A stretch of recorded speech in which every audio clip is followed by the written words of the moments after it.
और खबरदार शत्रुंग अपनी जुबान से। यही चाहती थी ना आप।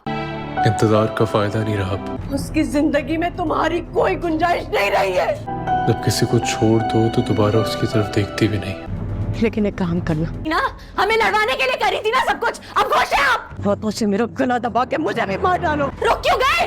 तुम धमकियां देती आ रही हो ना, तुम मेरा मरा मुंह देखो। ड्रामा सीरियल चालबाज के आने वाले एपिसोड में आप लोग देखेंगे आयजा जो कि जबरदस्ती आशिर और ईमान का रिश्ता खराब करने के लिए तुली हुई है और वो उन दोनों की हंसी बसी जिंदगी में जानबूझकर घुस रही है ताकि आशिर की सारी तवज्जो मेरी तरफ हो और यही सब कुछ देखकर ईशल उससे नाराज हो जाए और उससे अपना रिश्ता ही खत्म कर दे। यहाँ पर आशिर गाड़ी का दरवाजा खोलता है ईशल के लिए, लेकिन सामने आ जाती है आयजा और आयजा जानबूझकर गाड़ी के अगले वाली सीट पर बैठ जाती है। सामने वाले दरवाजे पर जबरदस्ती आकर खड़े होकर फिर एक दफा पूछती भी है ईशल से, क्या ईशल तुम बैठना चाहती हो आगे वाली सीट पर? तो ईशल कहती है नहीं भाभी आप बैठ जाएं। तो ये सब कुछ देखकर ईशल को काफी अजीब लगता है और आशिर को भी ये सब कुछ ठीक नहीं लगता, लेकिन वो खामोश रहता है और कुछ भी नहीं बोलता। लेकिन आयजा जानबूझकर इन दोनों की जिंदगी बर्बाद करना चाहती है, इन दोनों को एक दूसरे से जुदा करना चाहती है। उधर आयजा की माँ की तबीयत खराब हो जाती है और उसने जानबूझकर ये नाटक रचा है ताकि सभी घर वालों का ध्यान उसी की तरफ हो और उसी दिन पर आशिर और ईमान की मंगनी भी रखी जाती है। सभी घर वाले अच्छे से तैयार होकर उसकी मंगनी अटेंड करने जाते हैं, लेकिन आयजा की माँ की तबीयत खराब हो जाती है और वो ये नाटक जानबूझकर करती है ताकि आशिर और ईशल का रिश्ता ना हो पाए और उन दोनों की मंगनी खराब हो जाए। मंगनी होने से पहले ही आशिर अपने वक्त पर अपनी होने वाली बेबी से मंगनी नहीं कर पाया। ईशल काफी फोन्स करती रही आशिर को, लेकिन आशिर ने बता दिया कि आयजा भाभी की अम्मी की तबीयत खराब हो गई है, हम सब लोग वहां जा रहे हैं। ये बात सुनकर अब ईशल अपने माँ बाप को क्या जवाब दे, वो तो काफी शर्मिंदा हो जाती है आशिर के इस जवाब पर। उसने कभी भी नहीं सोचा था कि आशिर मेरे साथ ऐसा कुछ करेगा और अपनी भाभी को इतना इंपॉर्टेंट देगा मेरे ऊपर।